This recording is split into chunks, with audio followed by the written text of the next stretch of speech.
காணோம் துணிய காணோம்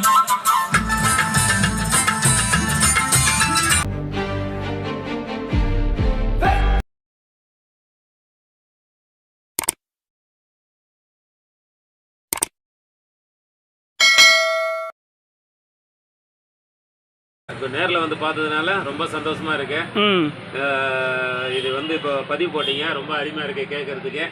இருந்தாலும் நம்ம வண்டியில மாட்டி உங்களுக்கு இதே போல ஆடியோ டெஸ்ட் நம்ம வண்டியிலும் நார்மல் ஸ்பீக்கர் தான் இருக்கு.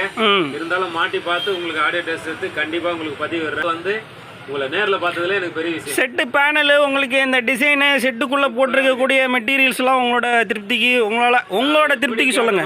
அதோட நீங்க வந்து 100% அதிகமா பண்ணி கொடுத்துறீங்க. நான் கேட்ட டிஸ்பிளே, நான் கேட்ட மாடலு, லைட்டு, எல்இடி, அந்த டிசைனு, இந்த கேபினட்டுடைய டிசைனு ரொம்ப அருமையா பண்ணி கொடுத்துருங்க. நான் எதிர்பார்க்கல, நான் ஏதோ வேற மாதிரி தான் இருக்குன்னு நினைச்சேன். இங்க வந்து பார்த்தா இன்னும் வேற மாதிரி இருக்கு, நல்லா இருக்கு, ரொம்ப திருப்தியா இருக்கு. இப்போ என்ன பார்த்தீங்கன்னா நிறைய நண்பர்கள் வந்து பார்த்தீங்கன்னா எனக்கு ஃபோனில் அந்த ஃபோட்டோ அமுச்சு விடு, இந்த ஃபோட்டோ அமுச்சு விடு அப்படின்னு சொல்கிறாங்க. என்னென்னு பார்த்தீங்கன்னா முடிஞ்ச அளவுக்கு உங்களுக்கு டைம் கிடைச்சா எல்லா நண்பர்களும் நேர்லேயே வந்து பார்த்து எடுத்துகிட்டு போங்கன்னு சொல்கிறேன். ஆமாம், நேரில் வந்து பார்த்தீங்கன்னா இப்போ வந்து ஸ்பீக்கர் போட்டு காமிக்கும் போது அதனோட திருப்தி வந்து இப்போ நிறைய நண்பர்கள் வந்து ஆடியோ டெஸ்ட் பதிவுன்றாங்க. உண்மையாலுமே உங்களுக்கு ஃபோனில் கேட்குறது நல்லா இருக்கா, அங்கே நேரில் கேட்குறது நல்லா இருக்கா? நீங்கள் உங்களோட திருப்திக்கு சொல்லுங்கள். ஃபோனில் கேட்டால் ஹெட்ஃபோன் போட்டு தான் எல்லாருமே கேட்கணும். கண்டிப்பாக நீங்கள் ஃபோன் எடுத்தீங்கன்னா எந்த ஒரு வாய்ஸ் கேட்டாலும் கண்டிப்பாக ஹெட்ஃபோன் போடுங்க, சூப்பராக இருக்கும். கண்டிப்பாக நல்லா இருக்கும். அதே போல ஹெட்ஃபோன்ல கேட்டுட்டு உங்களுக்கு திருப்தியா இருந்தா நேர்ல வந்து செக் பண்ணி பக்காவா எடுக்கலாம். கண்டிப்பா பெஸ்ட். ஏன்னா இங்க வந்து நேர்ல எடுத்தாக்கா இன்னும் திருப்தியா போயிடுவீங்க. உங்களுக்கு கொரியர் பண்ணி அதை பண்ணி கஷ்டப்படுறோம், முடிஞ்ச அளவுக்கு ஷார்ட் டிஸ்டன்ஸ்ல இருக்கிறோம் வந்துடலாம். நான் சென்னையில இருந்து இதை வந்திருக்கேன், ஒன்றும் பிரச்சனை இல்லை. கண்டிப்பா எங்க இருந்தோம்னாலும் வரலாம். நேர்ல வந்து பார்த்து எடுத்தாக்கா அவ்வளவும் திருப்தியாக எடுத்துகிட்டு போகலாம். உங்களுக்கு எந்த ஒரு குறை இருக்காது. Kallakurichi to Rishivandiyam TikTok Selvaraj. இன்றைக்கான வீடியோ பதிவில் நீங்கள் என்ன பார்க்க போகிறீங்கன்னா, ஒரு ஆட்டோவுக்கு ரெடி பண்ணப்பட்ட ஒரு 4.1 ஆம்பிளிஃபையர் தான் இந்த வீடியோவில் பார்த்துட்ருக்கீங்க. இதில் வந்து ஒரு 10 இன்ச்சு 12 இன்ச்சு போடுற மாதிரி சப்வூஃபர் மட்டும் ஹெவியாக கேட்குற மாதிரி நம்ம ரெடி பண்ணியிருக்கோம். சைடு ஸ்பீக்கர்லாம் வந்து பார்த்திங்கன்னா கார் யூஸ் பண்ணக்கூடிய ஓவல் ஸ்பீக்கர் யூஸ் பண்ணுற மாதிரி அந்த ஆம்பிளிஃபையர் ஐசி தான் நம்ம இதில் யூஸ் பண்ணியிருக்கோம். இதில் யூஸ் பண்ணியிருக்கிறது வந்து பார்த்திங்கன்னா 2030 ஐசி 4 சேனல் கார் ஆம்பு போர்டு அது யூஸ் பண்ணியிருக்கோம். அதுக்கடுத்து பார்த்திங்கன்னா ஒரு 5.1 ப்ரோலாஜிக் யூஸ் பண்ணியிருக்கோம். அதுக்கடுத்து 4 டிரான்சிஸ்டர் ஒரு பிரிட்ஜபிள் மோனோ யூஸ் பண்ணியிருக்கோம். அதுமாதிரி வந்து பார்த்திங்கன்னா 10 லீஃப் ஹீட்ஸிங்கு கேபினெட் வந்து பார்த்திங்கன்னா 9x9 4 இன்ச்சு ஹைட்டு.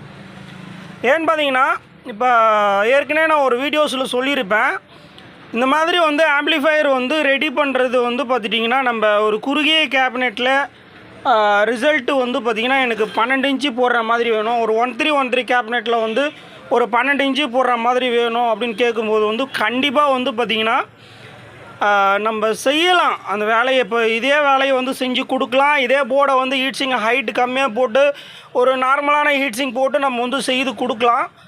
அது என்னன்னு கேட்டிங்கன்னா கஸ்டமருக்கு வந்து லைஃப் தராது ஒன்றுங்க.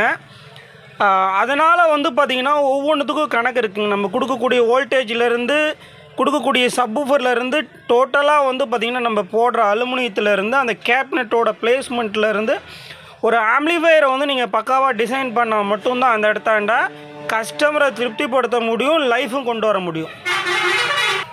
இந்த ஆம்பிளிஃபையரில் யூஸ் பண்ணியிருக்க அனைத்து மெட்டீரியலும் பார்த்திங்கன்னா நம்மளுடைய ஹோம் ப்ரொடக்ஷன் தான். கன்வெர்ட்ரு ப்ளஸ் வந்து 12 to 30 இது வந்து சப்வூஃபருக்காக மட்டுமே ஸ்பெஷலாக நம்ம இதை வந்து பயன்படுத்தியிருக்கோம்.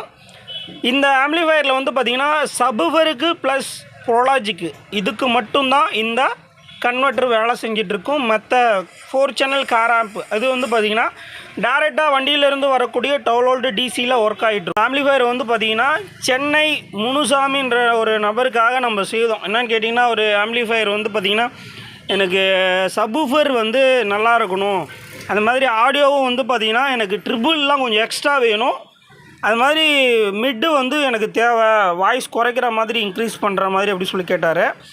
அவர் என்னென்னு பார்த்தீங்கன்னா ஆட்டோவில் வந்து பார்த்துட்டிங்கன்னா 4 ஸ்பீக்கரு ஒரு சப்வூஃபர் யூஸ் பண்ணுறாரு. இப்போ பொதுவாக கார்லாம் பார்த்தீங்கன்னா காம்பேக்டான ஒரு ஆடியோ கொடுப்பாங்க. என்னென்னு கேட்டிங்கன்னா பேஸும் இருக்காது, ட்ரிபிளும் இருக்காது, மொத்த ஸ்பீக்கரும் 4 ஸ்பீக்கரும் ஜொல்லா சவுண்டு ஏறும், ஜொல்லா சவுண்டு இறங்கும். எல்லாமே வந்து பார்த்திங்கன்னா பேக்கில் 2 ஸ்பீக்கர் இருக்கும், ஃப்ரண்ட்டில் டோரில் 2 ஸ்பீக்கர் இருக்கும். இதில் என்னென்னு பார்த்தீங்கன்னா காமனான ஆடியோ கொடுப்பாங்க. அப்படின்னும் போது வந்து இதில் சரவுண்டோ இந்த மாதிரி கொடுத்தா என்ன ஆகுன்னு கேட்டிங்கன்னா, இப்போ காருக்கு முன்னாடி வந்து பார்த்திங்கன்னா இப்போ டிரைவர் இருப்பார், அங்கே வந்து வாய்ஸ் கொடுத்துட்டு பின்னாடி சரவுண்டு கொடுத்தோம்னா அந்த இடத்தாண்ட பின்னாடி உட்காந்துருக்கிறவங்களுக்கு அந்த ஆடியோ புரியாது. அப்போ வந்து என்ன ஆகுன்னு கேட்டிங்கன்னா, நம்ம தனியாக ஒரு சவுண்டு இப்போ 5.1 இப்போ வண்டிகளுக்கெல்லாம் இப்போ சரவுண்டு இந்த மாதிரி ட்ரிபிள்லாம் எதிர்பார்க்குறோம்னா, இப்போ ட்ராவல்ஸு, அதுக்கடுத்து பார்த்திங்கன்னா பஸ்ஸு, ஒரு நீட்டான ஒரு ஹோம் ரூம்பு இந்த மாதிரி பண்ணும்போது வந்து ஒரு சரவுண்டை எதிர்பார்க்கும்போது ஒரு 4-5 பேர் உட்காந்து ஒரு பார்வையில், இப்போ பஸ்ஸுலாம் உட்காந்தா பார்த்துட்டிங்கன்னா ஒரு டிவி வந்து ஃபிக்ஸ் பண்ணியிருப்பாங்க, ஒரு பார்வையில் வந்து எல்லாருமே ஒன் சைடு நேரில் உட்காந்துருப்பாங்க. ஒரு 5.1 கீழே லெஃப்ட் ரைட் ஊஃபரு, பின்னாடி பேக்கில் கொண்டு சபூஃபரை போட்டிருப்பாங்க, ஒரு ஸ்பீக்கரு முன்னாடி ஃப்ரண்ட்டில் இருந்து வாய்ஸ் வர மாதிரி கொடுத்துருப்பாங்க. அது ஒரு முழுமையாக ஒரு 5.1 மாதிரி உணர முடியும் அனலாக் சிஸ்டத்துலேயே. ஆனால் நம்ம ஒரு கார்லேயோ ஒரு டாடா ஏசிலேயோ ஒரு லாரிலேயோ கொண்டு ஒரு குறுகிய இடத்துல எனக்கு சரவுண்டு போடணும், அந்த இடத்தாண்ட அதை போடணும் இதை போடணும்னா கண்டிப்பாக முடியாதுங்க. அந்த இடத்தாண்ட என்ன ஒரு குறுகிய இடத்துக்குள்ளேன்னு கேட்டிங்கன்னா 2.1, அதாவது வந்து நம்ம எத்தனை ஸ்பீக்கர் வேணாலும் போட்டுக்கலாங்க. 2.1 அந்த 2.1 போட்டோம்னா ஒரு நல்ல ரிசல்ட்டாக கேட்க முடியும். ட்ரிபிள் இதுதான் நீங்கள் ஸ்டீரியோவில் நம்ம கேட்குறதே ஸ்டீரியோ சாங்ஸ் தான்.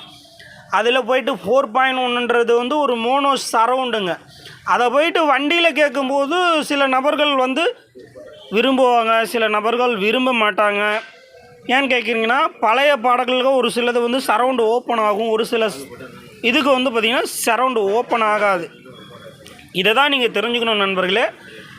என்னென்னு பார்த்துட்டிங்கன்னா, இப்போ இந்த கஸ்டமருக்கு வந்து இந்த சுவிட்சில் வந்து பார்த்திங்கன்னா நம்ம சரவுண்டை இந்த சுவிட்சை ஆஃப் பண்ணிட்டா உங்களுக்கு நார்மலாக பேக்கில் இருக்க 2 ஸ்பீக்கர்லேயும் வாய்ஸ் ஓப்பன் ஆகிரும். இந்த சுவிட்சை ஆன் பண்ணிட்டா எக்கோ வாய்ஸ்க்கு போயிடும். எக்கோ வாய்ஸுன்றது மோனோ தான். இன்னொரு சில நண்பர்கள் என்னென்னு கேட்டிங்கன்னா, எனக்கு ஸ்டீரியோ சரவுண்டு வருமா அப்படின்னு கேட்குறாங்க. TLO 84 ஐசியில் ஸ்டீரியோ சரவுண்டு வராதுங்க, மோனோ சரவுண்டு தான் வரும். அதையும் இந்த வீடியோஸ்லேயே சொல்லிக்கிறேன். இப்போ இந்த ஆம்ப்ளிஃபயரை பொறுத்தளவுக்கு நான் ஒரு 5.1 ப்ரோலாஜிக்குள்ளே வச்சுருக்கேன். பேக் சைடு காமிக்கிறேன் பாருங்கள். பேக் சைடில் வந்து பார்த்திங்கன்னா 2 வெஹிக்கிள் வயர் போட்டிருக்கேன். ஒன்றில் வந்து பார்த்திங்கன்னா 5 வயர் இருக்குது, இன்னொன்றில் வந்து பார்த்திங்கன்னா 6 வயர் இருக்குது. இப்போ இதில் வந்து பார்த்திங்கன்னா பேட்ரி வயர் வந்து பார்த்திங்கன்னா 4 ஸ்கொயர் யூஸ் பண்ணியிருக்கேன். நல்லா heavy thickness copper wire use பண்ணியிருக்கேன். பின்னாடி வந்து பார்த்திங்கன்னா ஒரு கூலிங் ஃபேன் வச்சுருக்கேன். இது வந்து பார்த்திங்கன்னா நம்ம USB போர்டில் ஆக்ஸ் வச்சா இவர் வந்து பார்த்திங்கன்னா வண்டியில் ஃபிட் பண்ணிக்கிறேன்ட்டார். இவர் வந்து பார்த்திங்கன்னா வண்டியில் பேக் சைடில் இந்த செட்டுக்கு பாக்ஸ் அடிச்சுக்கிறேன், ஃப்ரண்ட் சைடில் வந்து நான் ஒரு கார் வந்து வீடியோ செட்டு வைப்பேன், அதிலேருந்து ஃப்ரீ அவுட் எடுத்துகிட்டு வந்து கொடுப்பேன். அதனால் வந்து எனக்கு இந்த ஃப்ரீ அவுட்டு வேணும், இந்த இன்புட் கொடுக்குற மாதிரி வேணும் அப்படின்னு சொல்லி கேட்டிருந்தார். கொடுத்துட்டேன். அது மாதிரி இது வந்து எஃப்எம் ஆண்டனா ஒயரு, இது ரெண்டுமே சரவுண்டு வால்யூமு. இந்த பிளாக் ஒயர் வந்து பார்த்திங்கன்னா எஃப்எம் ஆண்டனா. இப்போ இதில் வந்து இந்த ரெட் அண்ட் பிளாக் வந்து பார்த்திங்கன்னா சப்வூஃபர் ஒயரு, இது லெஃப்ட்டு இது ரைட்டு. ஓகேங்களா? இன்றைக்குமே வந்து பார்த்திங்கன்னா இந்த வேக்லெட் ஒயரில் வந்து கருப்பு கோடு போட்டிருக்கிறது தான் மைனஸு, கோடே இல்லாது தான் ப்ளஸ்ஸு. அதையும் நான் உங்களுக்கு தெளிவாக சொல்லிடுறேன். இப்போ எல்லா விஷயங்களும் இதில் வந்து எழுதியே கொடுத்துருவோம் வண்டி செட்டு கொடுக்கும்போது. அது மாதிரி வந்து வீடியோ ஆரம்பிக்கும் போது ஒரு விஷயம் சொன்னேன். என்னன்னு கேட்டிங்கன்னா, கஸ்டமர் 1313 கேபினெட்டுக்குள்ளே எனக்கு ஒரு 12 இன்ச்சு சப்வூஃபர் வேணும் அப்படின்னு சொல்லிட்டு ஆர்டர் கேட்டு வரீங்க. அவங்களுக்கு தான் இந்த பதிவு. என்னென்னு கேட்டிங்கன்னா, 1313 கேபினெட்டில் ஒரு 2 டிஆர் போட முடியும். அதில் வந்து ஒரு 8 இன்ச்சு 10 இன்ச்சு சப்வூஃபர் வரைக்கும் யூஸ் பண்ணிக்கலாம். அதுவும் ஒரு குறுகிய இடத்துல தான் அந்த ரிசல்ட்டு நீங்கள் வந்து முழுமையாக என்ஜாய் பண்ண முடியும். இப்போ ஒரு 12 இன்ச்சு பயன்படுத்துகிறீங்கன்னா அந்த 12 இன்ச்சுக்கு ஏற்ற மாதிரி ஒரு 4 டிஆரோ ஒரு மினி ஹீட்ஸிங்கில் இதை ஹைட்டு கம்மியாக ஃபிட் பண்ணி கொடுக்க முடியும். அந்த வோல்டேஜுக்கு தகுந்த மாதிரி ஒன்று வோல்டேஜ் குறைச்சா ஹீட்டு குறையும், வோல்டேஜ் குறைச்சிட்டா எப்படி ரிசல்ட் வரும்? கண்டிப்பாக வராது. அந்த இடத்தாண்ட வந்து பார்த்திங்கன்னா அந்த ஹீட்ஸிங் வந்து அந்தளவுக்கு ஃப்ரீயாக இருக்கணும், அந்த கூலிங் ஆகிட்டே இருக்கணும். அதுக்கு தகுந்த மாதிரி இருந்தால் மட்டும்தான் இடம் பிளேஸ்மெண்ட். இப்போ இந்த கேபினெட்டுக்குள்ளே பாருங்கள், கொஞ்சமாக இடம் இருக்கா பாருங்கள், ஒரு கேப்பே இருக்காது பாருங்கள். இந்த 4 சேனல் வச்சுருக்கேன், அதுக்குமே கேப் கிடையாது. இருந்தாலும் அதுக்குமே வந்து பார்த்திங்கன்னா 7 லீஃப் ஹீட் சிங்க் போட்டு தான் கொடுத்துருக்கேன். அதுவும் பார்த்திங்கன்னா போர்டை விட லென்த்தாக கொஞ்சம் எக்ஸ்ட்ராவே லென்த்து வச்சுருப்பேன் பாருங்கள். போர்டை விட எக்ஸ்ட்ரா லென்த்து வச்சுருப்பேன். இப்படி வந்து பயன்படுத்தும் போது மட்டும்தான் கஸ்டமருக்கு அந்த ஆம்ப்ளிஃபையர் லைஃப் வரும். ஏன்னு பார்த்தீங்கன்னா இப்போ இந்த செட்டு பண்ணுறதுக்கும் அந்த செட்டு பண்ணுறதுக்கும் அதில் வேலை இழுத்துட்டு போகும், அதனோட லேபர் இன்க்ரீஸ் ஆகும். இப்போ இந்த செட்டில் வந்து பார்த்துட்டிங்கன்னா தாராளமாக பண்ணும்போது இப்போ அதில் வந்து ஒரு 5 மணி நேரத்தில் செய்கிற செட்டு இது ஒரு 2 மணி நேரத்தில் செய்யலாம். அப்போ வந்து பார்த்திங்கன்னா அடுத்த செட்டில் என்னோடய லேபர் வந்து வந்துடும். இப்போ இந்த செட்டில் வந்து பார்த்திங்கன்னா நீங்கள் குறுகிய இடத்துல கேட்கும்போது அந்த இடத்துல பட்ஜெட்டு தான் அதிகமாகும் அவசரம். உங்களுக்கு பட்ஜெட்டு ஒன்றும் பெருசாக ஒன்றும் குறைஞ்சிடாது. இப்போ பெரிய செட்டாக பண்ணும்போது நாங்கள் தாராளமாக போடும்போது நாங்கள் ஃப்ரீயாக ஹீட் சிங்க் போட்டு கொடுப்போம். எக்ஸ்ட்ரா வந்து பார்த்திங்கன்னா அது தரமாக இருக்கிற அளவுக்கு கொடுப்போம். 1313 கேபினெட்டுக்குள்ளே பண்ணணும் போது வந்து அதுக்கு தகுந்த தரமானது தான் நம்ம கொடுக்க முடியும். அதில் 12 இன்ச்சு கொடுக்கலாம், பட் ஆனால் அதில் ரிசல்ட்டு அந்த அளவுக்கு உங்களுக்கு அவுட்புட் தராது. அதையும் நான் சொல்லிடுறேன். இப்போ இதில் வந்து பார்த்திங்கன்னா நீங்கள் 10 இன்ச்சிலேருந்து ஒரு 12 இன்ச்சு வரைக்குமே வண்டிகளில் பயன்படுத்தலாம். தாராளமாக அந்த செட்டு ட்ரைவ் பண்ணும், அதுக்கு தகுந்த லைஃப்பும் இருக்கும். என்னால் 100% கேரண்டியும் கொடுக்க முடியும் நண்பர்களே. இது ஏன் சொல்கிறேன்னா, இன்றைக்கி வர ஒரு கஸ்டமர்ஸுகள் அத்தனை பேருமே வந்து பார்த்திங்கன்னா எனக்கு ஒரு சின்ன கேபினெட்டில் போடுன்றாங்க. அதுக்கு பிளேஸ்மெண்ட்டுக்கு தகுந்த மாதிரி அந்த பொருட்கள் வந்து பார்த்திங்கன்னா இடம் வந்து பொருந்தணும். இப்போ அசம்பிள்டு செட்டுன்னா ஒரு ப்ராப்ளம் ஆயிடுச்சுன்னா அதை எடுத்துகிட்டு போய் சரி பண்ணுறதுக்கு தான் இப்போ நம்மள மாதிரி ஆளுங்கள்கிட்ட வந்து பார்த்திங்கன்னா அசம்பிள் பண்ணுறாங்க. இப்போ பிராண்டடு சோனி பைனியரு இந்த மாதிரி செட் இருக்குதுன்னா ஒரு ஃபால்ட் ஆகிருச்சுன்னா அதை தூக்கிக்கிட்டு எங்களை மாதிரி சாதாரணமான டெக்னீஷியன்ட்டு தான் வரணும். அப்படின்னும் போது வந்து அதுக்கு ஒரு சில பொருள் கிடைக்கும், ஒரு சில பொருள் கிடைக்காது.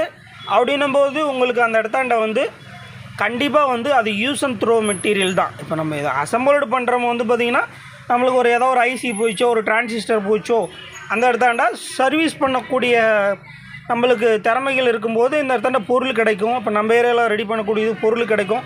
அப்படின்னும் போது வந்து அப்போ தான் வந்து டிரைவருங்களாம் அசம்பிள் செட்டு விரும்புகிறாங்க.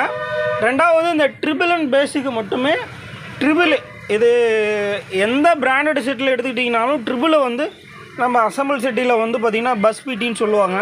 அந்த பஸ் பிடி ரேஞ்சுக்கு வந்து பார்த்திங்கன்னா ட்ரிபிள் வந்து ஒரு பழைய பாடல்கள் கேட்கும்போது அந்த ஒரு சுவாயின்னு ஒரு சவுண்டு வண்டியில் கேட்டுட்டு போகும்போது அது ஒரு இனிமையாக இருக்கும். ஒரு மாதிரி என்ன சொல்கிறது, டிரைவருக்கு வந்து பார்த்திங்கன்னா திடீர்னு ராப்பகலாக வண்டி ஓட்டுவாங்க, அவங்களுக்கு வந்து பார்த்திங்கன்னா கொஞ்சம் அந்த டிஸ்டர்ப்டாக தான் இருக்கும். இது ஒரு டிஸ்டர்ப்னு சொல்லலாம். ஆனாலும் அதை என்ஜாய் பண்ணக்கூடிய அளவுக்கு நம்ம வந்து வண்டி போயிட்டே இருக்கும்போது நம்மளுக்கு சைடில் வந்து மாறிக்கிட்டே வர அந்த கிளைமேட் வரும்போது வந்து அந்த இடத்தாண்ட நம்மளுக்கு வந்து வண்டி நம்மளுக்கு ஓட்டுறதுக்கு கொஞ்சம் திருப்தியாக இருக்கும். அது ஒரு டிஸ்டர்படாக இருக்காது. ஆனால் ஒரே ரூமுக்குள்ளே வச்சுக்கிட்டு இந்த மாதிரி சவுண்டாக அதிகமாக கேட்கும்போது வந்து நம்மளுக்கு அந்த இடத்தாண்ட பாட்டு கேட்குறதுக்கே அவ்வளோ இனிமையாக இருக்காது. அதுக்கு ஏற்ற மாதிரி ரூமுக்கு ஏற்ற மாதிரி வாட்டேஜ் போட்டால் மட்டும்தான் உங்களுக்கு அந்த நீங்கள் வந்து அந்த எஃபெக்டை உணர முடியும். இப்போ பஸ்ஸில் கேட்குறதுக்கு நல்லாயிருக்கு, வீட்டில் கேட்குறதுக்கு நல்லா இல்லை அப்படின்னும் போது வந்து அந்த எக்ஸ்ட்ரா வரக்கூடிய நாய்ஸ்லாம் எல்லாமே வந்து பார்த்திங்கன்னா வெளியிலே அந்த காற்றுலே போயிடும். ஃபுல்லாக க்ளோஸ்டு பண்ணிவிட்டு கேட்க முடியாது. அது இல்லாமல் அது வந்து ஒரு அக்கோ ஷீட்டு மாதிரி தான். பஸ்ஸு, வண்டி, டாட்டா ஏசி, ஆட்டோ எல்லாமே வந்து ஒரு அக்கோ ஷீட் மாதிரி தான். அக்கோ ஷீட்டு ஒரு ரூமில் போடுற மாதிரி தான் அது ஃபுல்லாகவே வந்து பார்த்திங்கன்னா. அதனால் நம்மளுக்கு வண்டியில் வந்து எஃபெக்ட் போகிறது அளவுக்கு நம்மளுக்கு ஃபுல்லாகவே ஃபில்டர் ஆகிரும். ஒரு சாதாரணமாக ஒரு நாய்ஸ் மாதிரி இருந்தால் கூட அது ஃபுல்லாகவே வண்டியில் பஸ்ஸுலேயோ சரி, டாட்டா ஏசிலேயோ சரி, இந்த மாதிரி வண்டிகளில் வந்து உங்களுக்கு ஃபுல்லாகவே ஃபில்டர் ஆகிடும் நண்பர்களே. இப்போ வீட்டுக்கும் வண்டிக்கும் இவ்வளோ தான் டிஃப்ரெண்ட்டு. வண்டியில் கேட்குறத வீட்டில் கேட்க முடியாது, வீட்டில் கேட்குறத வண்டியில் கேட்க முடியாது. இது நிறைய விஷயங்கள் இருக்குது. ஏன்னா வண்டி வேறு செட்டு, வீட்டுக்கு வேறு செட்டு. அதையும் இந்த வீடியோஸில் சொல்லிக்கிறேன். இப்போ அவர் வந்திருக்காரு சென்னையிலேருந்து. செட்டு வந்து ஆக மொத்தம் நான் வந்து பார்த்திங்கன்னா அவருக்கு திருப்தியானலாம் நான் கேட்க மாட்டேன். இங்கே வந்து என்னோடய கடைகளில் வந்து அவருக்கு ஆடியோ டெஸ்ட் பதிவு போட்டு காமிச்சிருக்கேன். அவர் எடுத்துகிட்டு போய் வண்டியில் போட்டு அது வந்து 10 பேர்த்துக்கு திருப்தின்னு சொன்னால் மட்டும்தான். ஏன்னு பார்த்தீங்கன்னா இவருக்கு ஆடியோவில் ஒரு எத்தனையோ செட்டு வாங்கியிருக்கிறாரு. இவர் நிறையா செட்டு வந்து பார்த்திங்கன்னா எனக்கு வீடியோஸ் போட்டிருக்காரு. இவரே பல போட்ஸுகளை எனக்கு அமுச்சு வச்சுருக்காரு, ஃபோட்டோஸில் அமுச்சிருக்காரு. எனக்கு எதுலேயுமே திருப்தி இல்லை, ஒரு நல்ல செட்டாக பண்ணி கொடுங்கன்னு சொன்னார். அதுவும் இல்லாத இவர் ஏற்கனவே வந்து பார்த்திங்கன்னா ரொம்ப வந்து இந்த செட்டில் வந்து ரொம்ப கஷ்டப்பட்டுட்டார். அதனால் வந்து பார்த்திங்கன்னா எனக்கு ஒரு செட்டு ரெடி பண்ணி கொடுங்கன்னு சொல்லுங்கள், நீங்கள் ஃப்ரீயாக விடுங்க. வந்து ஒரு என்ன சொல்கிறது, ஒரு பெரிய ஆடியோ பைத்தியம். சின்ன வயசுலேருந்து இந்த பிரச்சனை இருக்கு. சரி, இருந்தாலும் எவ்வளோ செட்டு வாங்கி பாட்டு கேட்டோம், ஒன்றும் செட்டு இல்லாமல் நம்மளுக்கு வந்து இப்படி தான் பண்ணணும் இப்படி தான் பண்ணணும்னு ஒரு திருப்தியான எனக்கு ஒரு செட்டை ரெடி பண்ணி கொடுத்து எனக்கு வீடியோ போட்டீங்க.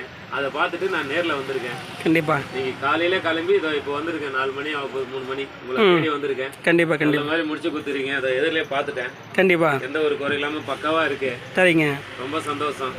இதை கொண்டு போய் வண்டியில் மாட்டி ஆடியோ டெஸ்ட் எடுத்து கண்டிப்பாக உங்களுக்கு பதிவிடுறேன். கண்டிப்பாக எந்த ஒரு குறையும் இருக்காது. கண்டிப்பாக அதான் திருப்தி. என்னையை பொறுத்தளவுக்கு ஒரு கஸ்டமரை வந்து பார்த்தீங்கன்னா செட்டு கொடுத்தோம், செஞ்சு கொடுத்தோம், அது போயிட்டு கஸ்டமர் வந்து பார்த்துட்டிங்கன்னா திரும்ப வந்து செட்டு போய் நல்லா இருக்கா நல்லா இல்லையா அப்படின்றத வந்து நான் கேட்காம இருக்க மாட்டேன். கண்டிப்பாக வந்து பார்த்திங்கன்னா அந்த கஸ்டமரை முழுமையாக திருப்தி வச்சுட்டு தான் விடுவேன். வீடியோ எடுத்து டெஸ்ட் எடுத்து கண்டிப்பாக போடுறேன். நேரில் வந்து பார்த்தது ரொம்ப சந்தோஷம். உங்களை வந்து பார்த்தது எனக்கு ரொம்ப சந்தோஷம். நமக்கு வந்து எப்படி ஒரு உடன்பிறப்பு மாதிரி நீங்கள் எங்களை மாதிரி ஆளுங்களுக்கு நிறைய ஹெல்ப் பண்ணுறீங்க. நிறைய ஆட்டோ டிரைவருக்கு ரொம்ப சீப் அண்ட் பெஸ்ட்டாக கூட ரெடி பண்ணி தரீங்க. 1000 ரூபாய்க்கு செட்டு தரீங்க. கண்டிப்பாக பண்ணுறீங்க. நிறைய யூடியூப்பில் பார்த்துருக்கேன். அதை பார்த்து தான் அட்ரஸ் கண்டுபிடிச்சி லொக்கேஷன் தேடி இன்னைக்கு வந்திருக்கோம். கண்டிப்பாக நன்றி. சந்தோஷமாக சென்னை போயிட்டு வாங்க. நீங்கள் எனக்கு வீடியோ வந்து வண்டியில் வந்து செட்டு மாற்றிட்டு அதை மாட்டி அந்த உங்கள் பழைய செட்டு எடுத்து போட்டு இந்த செட்டை நீங்கள் ஃபிட்டிங் பண்ணி உங்கள் ரிசல்ட். நண்பர்களே, இந்த வீடியோ தான் ஒரு சின்ன வீடியோ தான்.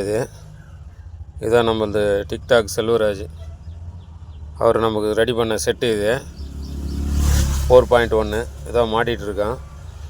இதில் என்னன்னாக்கா இந்த ஜாக்கெல்லாம் நல்லா தரமாக கொடுத்துருக்காப்புல. இது பார்த்திங்கன்னா நல்லா இதில் உள்ள பேப்பர்லாம் ஒட்டி உள்ளே ஷேக்காக ஒட்டாத, நல்லா உள்ளே தண்ணி எதுவும் போட்டாத. இது பார்த்திங்கன்னா ஒயிட் பேப்பர் உள்ளே இருக்குது. இந்த இடத்துல பேப்பர் இருக்குது. இந்த இடத்துல பேப்பர் கொடுத்துருக்காப்புல. நல்லா இருக்குது. இந்த வெஹிக்கிள் ஜாக்கு வந்து நல்லா அருமையாக இருக்குது. நான் எல்லாத்தையும் இது மாட்டிட்டு ரெடி பண்ணுறேன். இதில் இன்னொரு முக்கியமான விஷயம்னா இது வந்து பார்த்திங்கன்னா ரொம்ப ஹெவியாக இருக்குது. இந்த ஒயரு என்ன சைஸ்னே எனக்கு தெரில. பார்த்தா ஏதோ 720 மாதிரி இருக்குது. தடியாக இருக்குது. நம்ம விரல் சைஸில் கிட்டத்தட்ட பாதிக்கு கிட்டே இருக்குது. நல்லா குவாலிட்டியாக இருக்குது. ஹெவியாக இருக்குது காப்பர் ஒயரு. இந்த ரெட்டு ஒயரும் ப்ளஸ் மைனஸு நல்லா ஹெவியாக இருக்குது. அந்த ஒயரு பார்த்தீங்கன்னாவே உங்களுக்கு தெரியும். இது வந்து என்ன எம்எம்னு தெரில. 10 mm 12 mm அந்த சைஸ் இருக்குன்னு நினைக்கிறேன். எனக்கு தெரிஞ்சு இந்த வீட்டுக்கெல்லாம் ஒயரிங் பண்ணுவாங்களே அது வந்து பார்த்திங்கன்னா 720 இல்லைனா 320 அப்படி சொல்லுவாங்க. அந்த மாதிரி ஒயர் தான் நினைக்கிறேன். ஹெவியாக இருக்குது இந்த ஒயரு. சூப்பராக பண்ணியிருக்காப்புல. நமக்காக ரொம்ப கஷ்டப்பட்டு மெனக்கட்டு பக்காவாக பண்ணியிருக்காப்புல. இந்த வேலையெல்லாம் முடிச்சுட்டு செட்டெல்லாம் ரெடி பண்ணிவிட்டு இந்த இடத்துல நல்லா உட்கார வச்சு ஃபினிஷிங் பண்ணிவிட்டு மறுபடியும் ஒரு வீடியோ